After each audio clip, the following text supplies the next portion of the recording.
Agora, 5 horas e 28 minutos, a gente fala sobre a transição de governo. O Conselho Político do presidente eleito, Luiz Inácio Lula da Silva, se reuniu ontem pela primeira vez. Representantes de 14 partidos fazem parte desse grupo. Entre eles, Felipe Espírito Santo, do PROS, que conversa com a gente agora ao vivo. Olá, Felipe, muito boa tarde. Seja muito bem-vindo. Você nos ouve bem? Boa tarde, Kenzo. Boa tarde, Isabela. Ouço sim. Felipe, queria começar fazendo a pergunta para você de qual a avaliação que você faz, né? Você como representante do PROS, qual a avaliação que você faz dessa primeira semana que a gente viu o presidente eleito Luiz Inácio Lula da Silva em Brasília, fazendo visitas institucionais ali, fazendo várias conversas com o presidente da Câmara dos Deputados, Arthur Lira, presidente do Senado, Rodrigo Pacheco, teve reuniões ali com toda a cúpula e todos os ministros do Supremo Tribunal Federal, e a gente viu algumas falas também que repercutiram bastante no mercado. Qual a avaliação que você faz sobre todos esses discursos que foram colocados? Essa frente ampla, ela apareceu nessa primeira semana na sua visão? Boa tarde mais uma vez.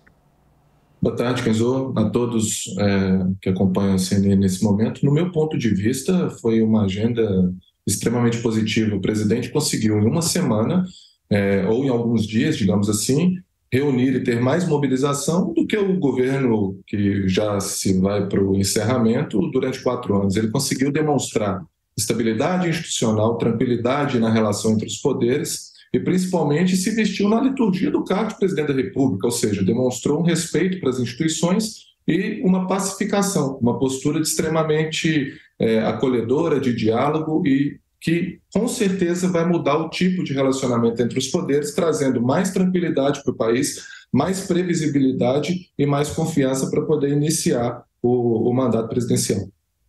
Felipe, são várias áreas técnicas, né, que estão sendo analisadas nesse momento pela equipe de transição. Algum diagnóstico que vocês fizeram nessa última reunião, nos últimos dias, que vocês consideram importante em alguma área específica?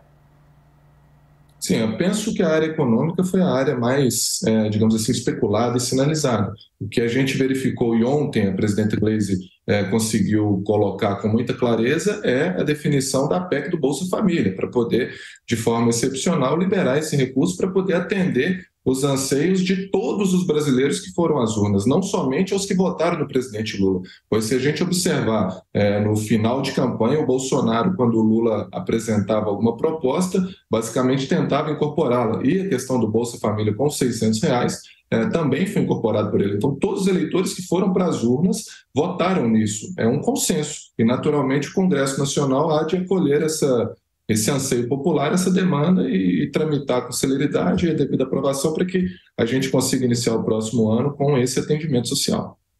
Felipe, a gente ouve aí no discurso, né, assim, para fora, a gente tem ouvido bastante isso, de que sim, há uma articulação forte, de que existe de fato essa frente ampla, todos os partidos estão, o casamento está perfeito ali, né, não teve DR, assim, uma DR muito grande ali dentro dessa frente ampla, mas fato a gente sabe que esses nomes, eles começaram a surgir agora, né, de mais de 30 grupos aí, técnicos que vão trabalhar nessa transição, foram anunciados pelo menos 10 ou 9, um pouco mais de 10 aí, ao longo dessa semana. Outros nomes vão surgir ainda, mas a gente sabe que quem apura a política sabe que internamente a coisa não está tão florida assim, né? Há, sim, dentro dessa frente ampla, uma discussão muito grande em relação a esses nomes que vão ser anunciados ao longo das próximas semanas também, e também do protagonismo dessa frente ampla. Você acha que, como é que vai ser esse desafio? Há um desafio muito grande ali do presidente eleito Luiz Inácio Lula da Silva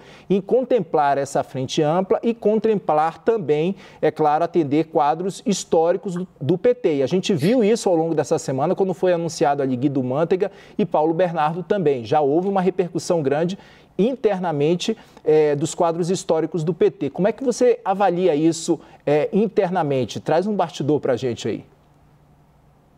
Enzo, a reunião ontem ela durou mais de 3 horas. Ela foi uma reunião que não apontou em um momento sequer qualquer tipo de discussão ou incompatibilidade no sentido de um querer vetar nome, ou querer apresentar um nome, ou querer opinar desqualificando esse ou aquele, ou querer falar que aquele é melhor do que este, enfim.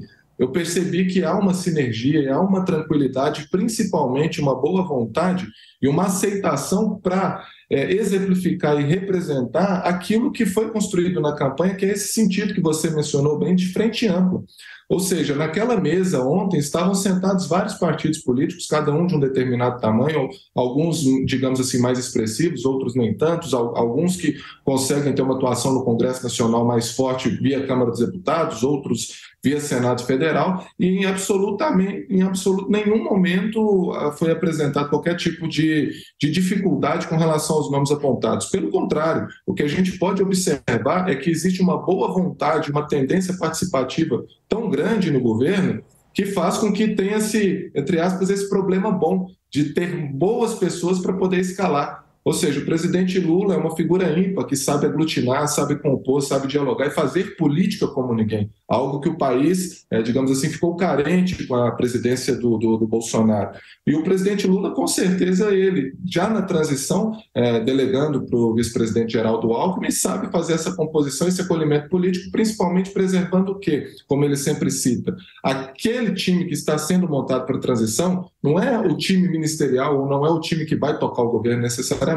É um time que vai contribuir para poder fazer uma leitura, um raio-x, para propor, para quando o governo entrar, ter a capacidade de formulação de políticas públicas com os dados, com a situação real do país. Então, pelo que eu vejo, voltando à minha frase anterior, é uma disponibilidade e uma, digamos assim, abertura de grandes e bons quadros para poderem fazer a composição dessa transição. E para poder concluir, eu observo que sinalizaram 50 nomes inicialmente, 50 nomes para estarem presentes no dia a dia, etc. e tal. Hoje, já existe um grupo muito maior de pessoas que estão se agregando de forma colaborativa, de forma voluntária e qualificada, principalmente. Então, não há ali uma restrição ou um veto a nomes. Há, sim, um acolhimento e uma abertura total para boas pessoas que têm boas intenções poderem compartilhar nesse momento de transição. E o presidente Lula, como um grande maestro disso aí, sabe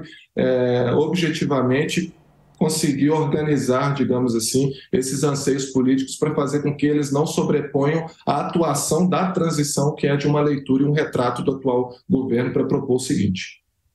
Felipe, você disse que a área econômica, né, ela está sendo analisada com mais afinco. Eu gostaria de saber se as repercussões do mercado de algumas falas do ex-presidente agora presidente eleito Luiz Inácio Lula da Silva foram alguns temas de conversas, de repente, nessa reunião que vocês tiveram, de como o mercado reagiu mal à questão da responsabilidade fiscal versus responsabilidade social. Não houve absolutamente nenhum tipo de receio ou constrangimento. O presidente Lula simplesmente falou que vai cuidar das pessoas e vai cumprir aquilo que ele prometeu na campanha. Basicamente, é colocar o pobre no orçamento, é fazer com que ele tenha acolhimento, é disponibilizar a estrutura para que as pessoas possam viver melhor. Então, essa sinalização do mercado, quanto uma frase ou outra, etc. e tal, digamos assim, que não gerou um incômodo inicial. A própria Gleisi ontem sinalizou na entrevista coletiva que aquilo ali demonstrou mais uma postura de especulação do que, de fato, preocupação. E a gente rememorando o que foi o governo Lula e a postura que ele tem, principalmente com essa frente ampla, voltando a mencionar, demonstra estabilidade, responsabilidade fiscal e, principalmente, previsibilidade para crescimento. Então, na reunião, nós não tivemos absolutamente nenhum tipo de postura crítica ou constrangimento com relação ao que o mercado apontou no dia anterior. Pelo contrário, a gente teve motivação para poder acolher as demandas sociais que foram prometidas na campanha. Felipe, ao longo da reunião de ontem, o que ficou definido para o Partido PROS?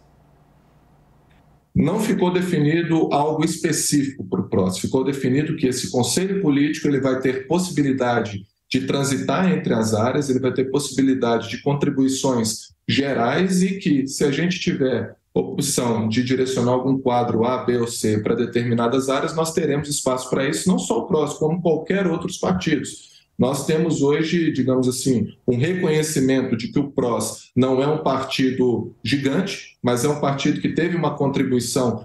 Em 2014, com a presidenta Dilma, nós fomos o primeiro partido a declarar apoio para para o Fernando Haddad em 2018 e em 2022 também tivemos, digamos assim, uma batalha institucional muito forte para podermos estar com o presidente Lula. Então, eu acredito que o PROS vai ser reconhecido e valorizado com esses gestos, além do tamanho eleitoral. Felipe, muito obrigada, viu, pela entrevista, pelo papo nesse sábado aqui na CNN. A gente conversou com Felipe Espírito Santo do PROS. Obrigada, viu, Felipe? Seja sempre bem-vindo aqui à CNN. Eu que agradeço. Boa tarde. Até a próxima.